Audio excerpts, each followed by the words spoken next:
Hello, everybody. I'm Don Counts, and we're here in Flintville, my hometown. And today we're going to be talking about forestry. And I'm here with my good friend Jerry Mann. Jerry, we climbed to the top of 80-foot tower here. 80-foot tower. Yeah, this is an observation tower. Used to be used to find all the fires here in Lincoln County. Tell everybody about yourself. Jerry Mann, he's been around Flintville longer than I've been. I've been working with the Division of Forestry for 21 years. I've been the technician here for about 10 years, and my chief job is fire suppression. The job I like most is working with children with Smokey Bear and fire prevention. We see Smokey the Bear at the Christmas parade and different places. We always like seeing him, and of course, me and you bump into each other. Me being on the volunteer fire department, me and Jerry get to run into each other quite often.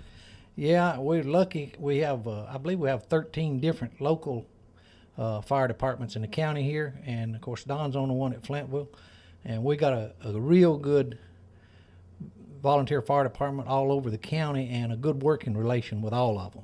And it's important that we all work together, and we do have a good volunteer fire department everywhere. Let's talk just a little bit. What we're looking at now, the folks at home are looking back toward Fayetteville, and you can look around here and see for miles and miles and miles. Yeah, what they used to do, they had two of these in this county and one in every other county, depending on the size.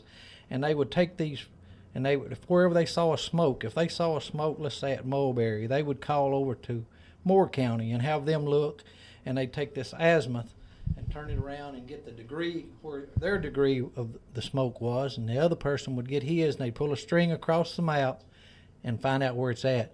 Now, most of the time they call us from 911 center and say, you got a fire at 281 Jones Road, and we're going to 281 Jones Road. We get there a lot faster. Oh, yeah. The technology's really changed with the 911 center, and technology's basically changed a lot for the volunteer fire department, too, over the years. We've got better trucks and nicer stuff. And one thing that you guys do when you get on the scene, you're either using a backhoe or, I guess, a bulldozer. Yeah, we got a bulldozer for our larger fires and our forest fires, the ones that's inside where we can't get to them. And, of course, we got a pumper unit that we can use in conjunction with the fire and with the dozer. And sometimes we only use the smaller pumper unit. Sometimes we have to use them both. Sometimes, every once in a while, we get there, you guys already got it out, and all we got to do is make a report. And that's the ones we really like. Well, the reporting, I know you have to do a lot of reporting, and us being on the volunteer fire department, we have to do a lot of reporting too. But in your case, you're actually figuring out how many acres was burned, how much could have burned, a lot of things. You've taught me a lot on what has to happen in terms of doing a report, what you did say, what would happen if you didn't show up. Yeah, supervisor once said, where would the fire have went had nobody put it out? You know, even though the house might have not been within 200 feet of the fire, if nobody had gotten there, where would it have went? And we have to decide where the origin of the fire was. Sometimes the landowner says, hey, I started a fire over here and it got away from me. Sometimes we have, maybe it's an arson fire or whatever. We have to determine where the fire came from, and we have to do a weather report on every fire. Wow, that's interesting. You mean you talk about which way the wind was blowing and what the weather conditions were in terms of rain or whatever? Yeah, the relative humidity, that has a big determining factor on fires, and the wind speed and direction. And that's the main thing, the speed and direction. Was the wind out of the south? Was it out of the north? And then you can determine where the fire started pretty easy that way. One thing a lot of folks probably don't know, you've been virtually all over the country fighting fire. Yeah, I've been in, I've been in California, Montana, Oregon, Louisiana, Mississippi, Florida. Been to Florida 3 or 4 times. And I knew you've been to Florida. He's got a lot of stories to tell, but we'll talk. I don't know if he can tell all of them or not, but let's talk about some of the things that we need to talk about, and that is the role that the Tennessee Division of Forestry plays in Lincoln County. Okay, the Division of Forestry in Lincoln County, we work closely with a lot of other people, and but we do other things other than fires, and we have one of our things is clean water. We want to know that water is kept clean for all of Lincoln County and all of Tennessee. So we monitor that pretty closely. And you say, how do you monitor the water? We monitor a lot of logging organizations because a lot of times they get a bad rep and say, well, they're messing up the streams. And here in Lincoln County, they're doing a great job. They are, and I know that's a very important thing. And speaking of that, and we may have that question on here, but you also go out into the woods before the loggers get there, and you can talk about what is the best tree to take to keep the forest thriving. Yeah, a lot of times they call it selective harvest, but a lot of times we look around and see what can take this tree's place. If we're cutting a big red oak, is there any more red oaks around? And sometimes we leave one and somebody said, well, they should have cut that tree, but we left it for a seed tree so it can produce more, But we try not to take all the good trees. We leave some good trees. When we talk about wildfire, on average, of how many wildfires would you say they have in Lincoln County per year, and about how many are burned? How many acres burn? That can change, but last year we had about 75 fires that we responded to and put out, and it burned about 300 acres here in Lincoln County now. And you would think last year, being so dry, that wasn't our worst year. I think the people of Lincoln County realized it was dry, and they were very careful. A lot of media was pushing not to burn, and you have to work with us in the media to say when it's okay to burn and when it's not. That's correct.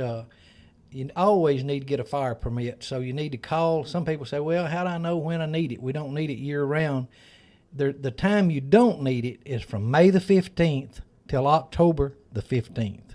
So, well, actually, up to October the 15th is when it starts back, so up to October the 14th. We're talking summer hours. Yeah, the summer, you don't really need a permit. And people say, why not in the summer? Normally in the summer, everything is so green, the vegetation is your fire. If you are burning a legal fire, even though you don't need a permit, if you're burning, your fire will stay where you put it. You're burning out in the backyard, it'll stay in the backyard. You're burning in the back field, it'll stay in the back field. But in the wintertime, after the frost is hit and everything's dry, your fire will go onto someone else's property. And that gets into another one of our questions there as to what happens when you burn in somebody else's property. Well, then that gets into a different kind of fine. Let's talk about this. Let's talk about what the main cause is. Now, I know people just basically misusing fire, but what's the main reason that you get called out? Debris fire, a careless debris fire. And there's 3 different kinds of debris fires. There's agricultural and silvicultural and residential. Okay, now you have to say those. Now, what was that middle one? Residential. Residential, agricultural, and silvicultural. Okay. Residential is just me and you burning. You can burn your leaves, but you can burn a brush pile. That's called residential. That's on your residence.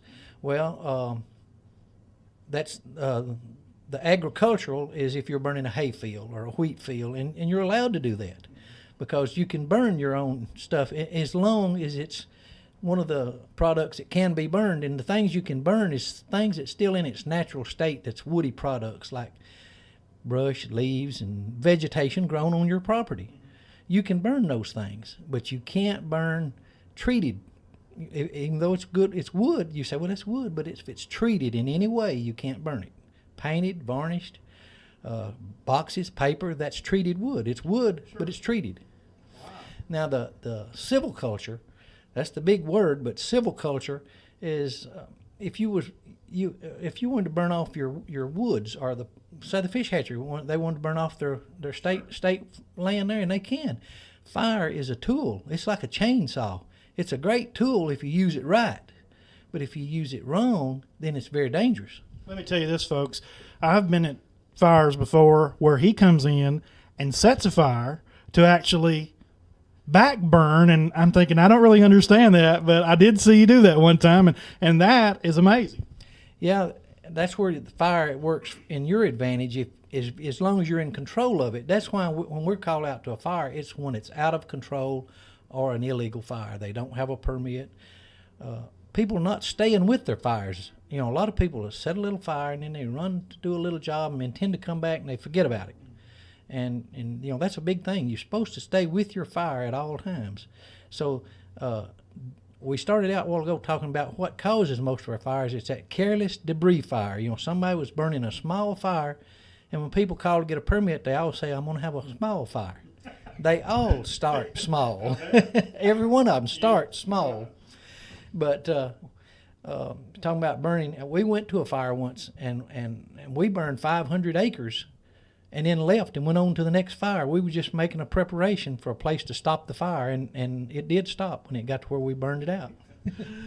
For the folks at home who may have just tuned in, we're at the top of an 80-foot tower, and we're just right above where they're rebuilding Big Cut. Now that is a sight within itself. If you haven't drove up here to see that, it'll be amazing. But looking at it from up here is amazing. And many years ago, this is where they look for fires. But now, if somebody sees a fire out of control or turns their back on a fire, the small fire that they started that gets out of control, what do you tell people to do? Call 911. If you call 911, then you don't have to try to remember our number or a lot of other numbers. Just call 911, and we're in contact with them 24 hours a day, 7 days a week. So they'll dispatch us out, and we'll take care of the fire from there. Sometimes you may beat me to it, but I'll be there in a little while. Yeah, because do you get to run what I consider emergency traffic when you're hauling a bulldozer? Nope, we cannot break the speed limit. We stay under the speed limit. And, of course, like I said, we got 13 fire departments all over the county, and it's about 35 miles to the other side of the county. And a lot of our fires will be on the other side of the county, so those boys will be there before we are. And that's good. And a lot of times, there's something they can't handle, though, but they'll still be there to help us when we get there. So we all work together. That's the good part. It is very good. And one of the questions I got, too, is if I had a brush pile at home, and there's people who do, probably watching or listening or whatever, what's the best way to get it to burn it? I mean, there's I've seen people do things, and I know you have too, that they shouldn't do, like put tires on it or try to burn it with something. What is your way of doing it right? Well, first of all, call and get a burning permit. When you get that permit, and then there's several things that we go over with you if you have never had a permit before, and one is to get a control line so your fire will stay where you put your fire. But the only thing you can actually use to start a fire with is number 2 kerosene or diesel fuel. Number 2 kerosene or diesel fuel, and both those you could get out here at the regular store. And what do you do? What's your suggestion of how you start it with that? Well, you want to start it underneath, and of course you get it once you get it going, it'll take care of itself, and you'll always notice the wind will change. But if you'll start it on the side where the wind will carry it underneath it better, it works a lot better. But that's what happens to a lot of people's fire. They'll say, well, I was doing all right till the wind changed. The wind will always change on you because I think it's just where we live. But anyway, the wind will change, especially these hills and what have you, and it'll blow around. It may be coming out of the south, and if you're on the other side of the hill, if you're on the north side, it's going to blow there too. And I think a lot of people can probably relate to, one thing, whether it's legal or not, and I'll just ask you, trash fire. What do you think? What do you say to someone who's just burning trash? Okay, a lot of people call and say, I want to burn my trash. If your trash consists of anything that's not wood, you can't burn it. It has to be wood or woody products. You can burn your leaves. That's a woody product. You can burn twigs that you picked up out of your yard. A lot of people call them brush pile, and when there's just a little small twigs, but we call it yard debris. But that's perfectly legal. But anything, we have a place called Tennessee Department of Environmental Control, and they're very strict. And they say anything that's not woody products makes your fire illegal. In other words, if you had a legal fire and you put a plastic bottle on, Sundrop bottle on the fire, then it become an illegal fire. So even if you had a permit, your permit's no good any longer. So now you're burning without a permit. So your fire's illegal, and you can get a fine for that. We don't like to fine people. That's not what we're here to talk about, but we can fine people. We can also charge them suppression cost. And suppression cost is simply what did it cost the state or the county to come out there. I mean, we can charge them for all your trucks and your man hours, all of our trucks and dozers and man hours, and they count up pretty fast. That's pretty expensive. I know yesterday we got gas, I think it was a quarter tank of gas in the rescue unit, cost $50. Now, if you started calculating how much it costs to run all three of those trucks and your trucks, all your trucks, it does think it's pretty expensive. Yeah, it's expensive to do anything today. We all know that. But the main thing is if we have a legal burn and our fire is legal and we do everything, take all of our precautions, we hardly ever have one that gets away from somebody that did all those things. Most time it's always someone that forgot to stay with their fire, or they was burning something they shouldn't be burning, or some of those things. If the people that take time to do all the things and do it right, we never have to go to their fires. That's true. Well, I know we've talked about the things you can burn and can't burn. Basically, folks, you can't really. I can say what he's saying here. You can't burn your trash. That's right. You can't. All of our trash barrels, that's what we're trying to stay away from, I guess. But the trash barrels all over the county are illegal unless you're burning your leaves in it. Now, we used to say if it had a hole in it that was 1/2 inch or less, and that's just simply to keep the paper from floating out of it and blowing around everywhere. But it's still illegal. It's safer, but it's illegal. Tennessee Department of Environmental Control says they can fine you, and I hate to come up with this figure, but $25,000 a day for every day it smokes. And that's a lot of money. That is a lot of money. Now, I have to say, and I know you say if you watch your fire, you're okay, but there's some times where we've been to fires that's burned on one day and they go home and they thought it was out, but sure enough it would. Yeah, we've had some that's been that way for maybe a week or two. You know, people thought their fire was out, and then the wind got up and fanned it, and some hot coals, and then a spark blew over into the field and it got away. We're pretty lenient with that kind of stuff, but I mean, we can tell where the fire came from. That's what I told you. You know, we can tell where it came from, but we've got a record now. Now, when we do a fire report, we have to put the permit number on there. If I came to your fire and I put your name and address down and your permit number, and the thing we haven't gone over about the permits, they're free. I mean, there's not much at this day and time it's free. But all you got to do is call this number, 931-937-8726.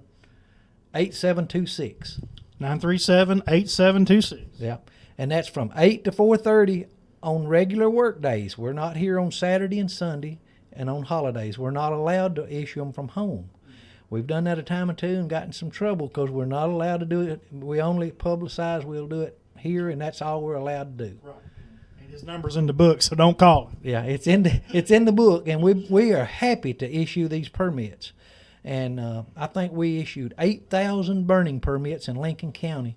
Also, Lincoln County, when we were getting together some statistics for this, I didn't know it, but Lincoln County is one of our troublesome counties throughout Middle Tennessee for having so many debris fires. And I think it's just simply because we have so many people. Sure. And everybody wants to burn their debris. And if it's legal to burn it, you know, leaves and that type of thing, it's fine. But just get your burning permit. I know I've been to fires before where they're debris fires, but the volunteers are not the fire police, and he's the one who makes the calls, and he's, when we get there and you say put it out, we put the fire out.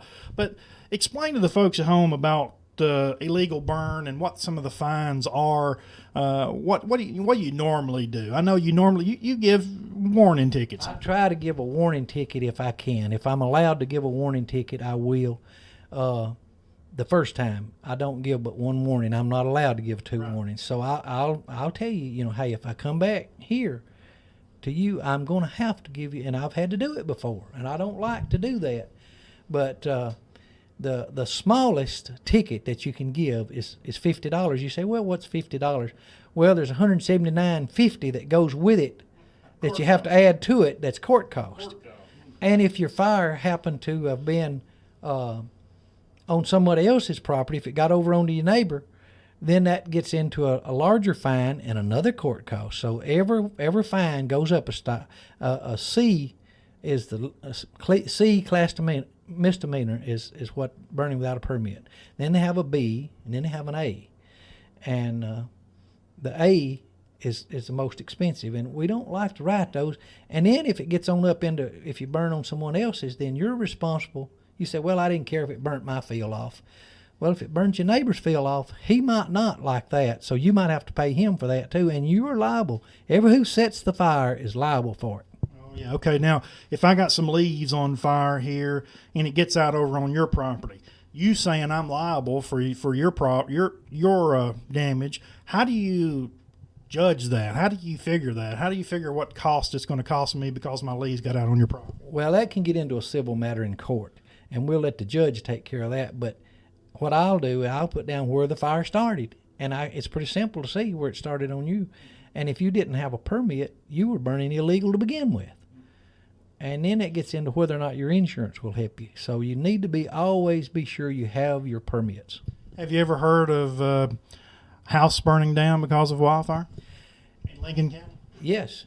Not recently, but we have had it, and now we're promoting a thing called FireWise, and FireWise is a great thing. And if anybody's interested in FireWise, if they'll call here, or we've got a website.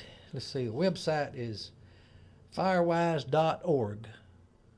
Also, they have another one that's burnsafetn.org. And either one of those will tell you about FireWise, but that's a state and federal and local organizations all working together. And basically what it is saying, if your house is built and maintained FireWise, it's not nearly as much chance of it burning. You say, well, what do you mean? They talk about defensible space sometimes. How much area are there around your house where fire cannot get to your house? You need, depending on the slope it's on, as to how much FireWise or defensible space you need. But if the fire can't get to your house, that's good. But if it can get within, if you got grass right up to the side of it, it's going to burn your house. Even if it's a brick house, it can blow on up into the eaves. It can get onto the shingles, and the shingles, there's a different kind. There's a shingle that's fireproof. So you say, well, I've already built my house. Well, there's things you can, when you do maintenance on it, if you look at this FireWise, you can do that, and that really helps, especially if you live like a lot of people do now in the woods. Oh yeah, a lot of people building right up in the middle of the woods on top of these big hills, and this is the most beautiful scenery up here that I've ever seen. I knew when I came here, I thought this is where we ought to do the interview, and I'm telling you, there's just so much to see from up here. And when we're talking about being FireWise and we're doing all these things, it's very important that we make sure that we remember to call and get the permit. That's a big deal. But one thing that he does, that he mentioned earlier, that you go to the schools. You was at the school this morning. Actually, it was a day school for children. It was 35, and they were preschool children. Yeah. But they love Smokey Bear. All children love Smokey Bear. Actually, one of the ladies said her husband was 42 and he still had his Smokey Bear memorabilia at home. Wow. But those children really loved to see Smokey this morning, and we gave them gave them all a coloring book. And well, teaching children and everyone about fire is so important. That's part of your job, part of all of our jobs. But when it comes to that kind of thing, I'm sure there's some preschools out there and some schools who might want to get you to come. Now, what's involved in getting you to come out to the school? If you'll call from this county, if you'll call this number, 931-937-8726, we'll try to schedule a date. Some schools say you never come to our school if you don't call us. We don't volunteer that much, but we will come to any of them that call us. We love to do it, and it's good for them. You mentioned earlier, and that's a good thing. And again, we get to see him you're always at the fair, and that's a big thing. I mean, you're doing the sort of same thing. Your job's public relations, and that's very important. I love to work with children, though. Like you said, I work with adults. I work with all different kinds of organizations. But anyway, I love to work with the children, and when you talk to children about being safe with fire, then it just stops a lot of fires way down the road. And these children, some of them don't know what you're talking about, but they all love Smokey. And if they learn to love Smokey, they will learn not to play with matches. One said the other day, what's matches? Mm-hmm. And I didn't realize until then, everything's gone to cigarette lighters. So, but anyway, don't play with fire. I guess what we should change it to now. Yeah, we've been to the county commission and alderman meeting both, and they're talking about these new type of cigarette lighters that looks like sort of like a toy, and so they're trying to get together. All the commissioners and aldermen trying to get together and making sure that we don't continue to get people to get those out. Yeah, there's so many times now that the children are playing, like you did when you was little. You played like you were smoking, whether you were smoking or not. Sure.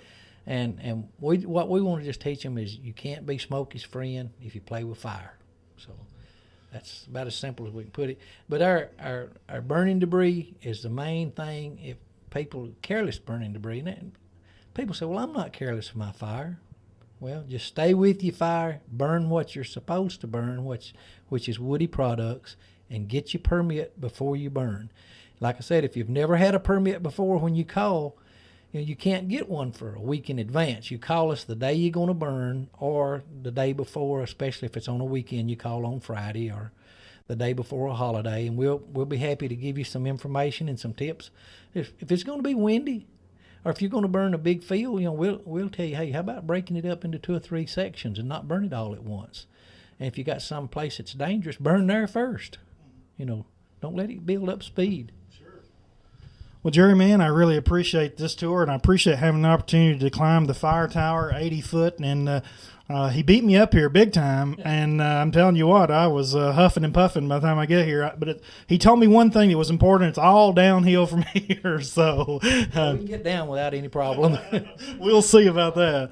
But anyway, well, I really appreciate you inviting us here, and I want you to know that you can. You have our airways anytime to let people know about what's going on, and maybe someday soon for the children we can get Smokey on sometime while we talk a little later on. But anyway, the number here is 937-8726 in the Division of Forestry. I appreciate your bosses and all the people up there getting in touch with me and working with me to make sure that we were legit and doing what you needed to get out. Okay, and if someone wants to burn in another county and they don't know what number to call, go ahead and call us here at this number. We've got a list of all the other counties and their numbers, and we'll be happy to help you with the number that you need to call. And you got somebody down there right now taking the call? We got somebody down there taking calls every day from 8 to 4:30. Every day that's a working day, a business day, Well, that's very good. That's very good information. Thank you very much. Thank you, Don. I appreciate it, and I'll see you at the next fire. Hopefully there won't be one, but it's going to happen. All right. All right, you take care. All right, appreciate everybody watching on Flintville Public Utilities Channel 6, and we appreciate the opportunity to come to my hometown and look around this beautiful Lincoln County. It's a great place to live and a great place to be. We appreciate you being there. I'm Don Counts, and we'll see you back in here next time on Flintville Public Utilities Channel 6.